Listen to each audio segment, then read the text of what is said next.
पहले से ही विभा को कपड़े धोने का बड़ा शौक था। कभी नल के नीचे तो कभी तालाब के पास। अरे मेरी नीली वाली लुंगी नहीं दिख रही है। विभा की अम्मा, कहाँ रखी है लुंगी? अरे वो तो विभा ने परसों ही धोकर रखी थी आपकी अलमारी में, देखो वहीं होगी। वो ना मैंने आज धो दी, मुझे लगा कि गंदी हो गई होगी। अरे कैसे गंदी हो गई थी? उसे तो मैंने पहना भी नहीं। हे भगवान, इस लड़की के कपड़े धोने की आदत से परेशान हो गया हूँ मैं। जितना तो घर में राशन नहीं आता उससे कहीं ज्यादा डिटर्जेंट पाउडर का खर्चा है। इसकी शादी करवा दो, शादी।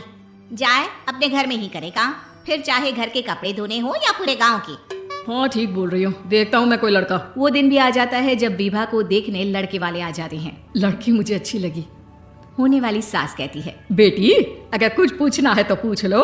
वैसे तो हमारी लड़की बहुत ही शर्मीली है, जो बोल दो वो मान लेती है, इसे क्या पूछना होगा। अरे कैसी बात कर रही हो माँ, मुझे इन लोगों के घर रहना है, सवाल तो कई है। हाँ हाँ बेटा पूछ लो ना, क्या पूछना है। आप लोगों के घर कपड़े कौन धोता है? सास का मुंह बन जाता है।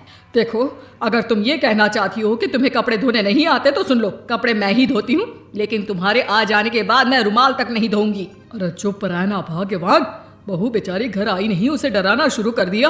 वो क्या है ना बिटिया, अभी तक तो ये कल्लू की माँ ही धोती थी, लेकिन अब तुम्हारे पापा तो दहेज में वॉशिंग मशीन देंगे ही।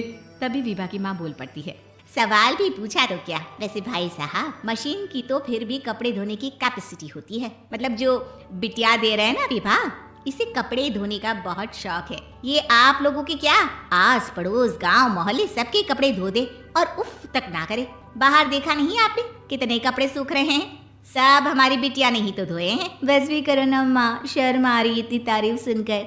और तो और एक दाग निकाल कर दिखाओ तो मान जाओ। हाँ अच्छा माफ करना बेटा, मैंने गलत समझा, हमें तो रिश्ता बहुत पसंद है। और ऐसे जुड़ जाता है रिश्ता कपड़े धोने का शौक रखने वाली विभा का। उसकी शादी हो जाती है कोयला फैक्ट्री में काम करने वाले कल्लू के साथ। शादी के बाद अचानक विभा चिल्लाती हुई सास के पास आती है, सासू माँ, अरे सासू माँ कहाँ है आप?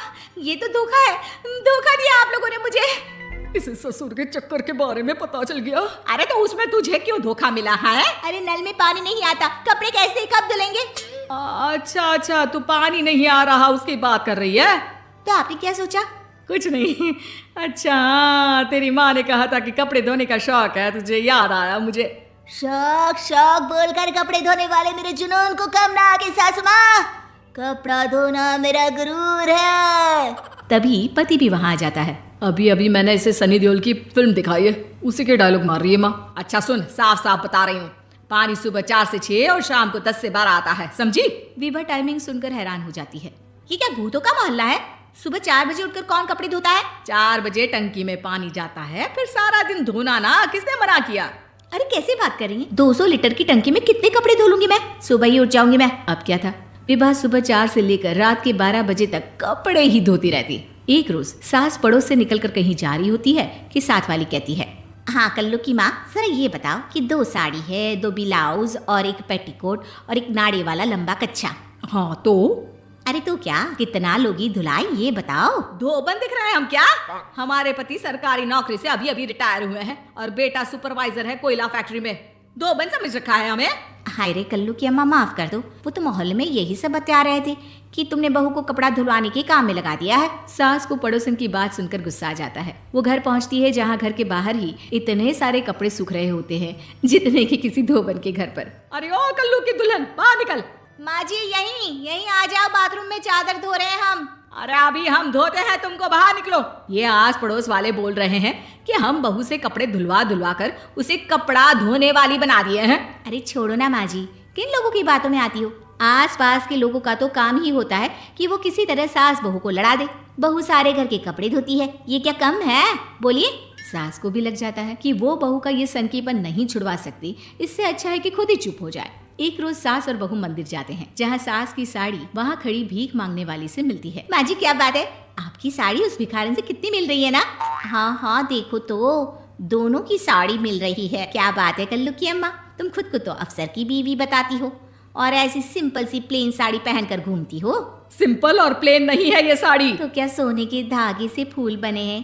कुछ भी सासू माँ, कुछ भी। हाँ बने थे इस साड़ी में सोने के धागे से फूल। मेरे पति लेकर आए थे मद्रास से स्पेशली मेरे लिए 10,000 की। ताहे भाई साहब, इस भिखारन के लिए भी सेम टू सेम साड़ी लेकर आए होंगे 10,000 की। सास उस वक्त तो कुछ नहीं कहती, लेकिन बहू के साथ घर आती है और अलमारी से एल्बम निकाल कर लाती है। ये साड़ी देख रही है, ये वही साड़ी है जिसे मैंने अभी पहना था।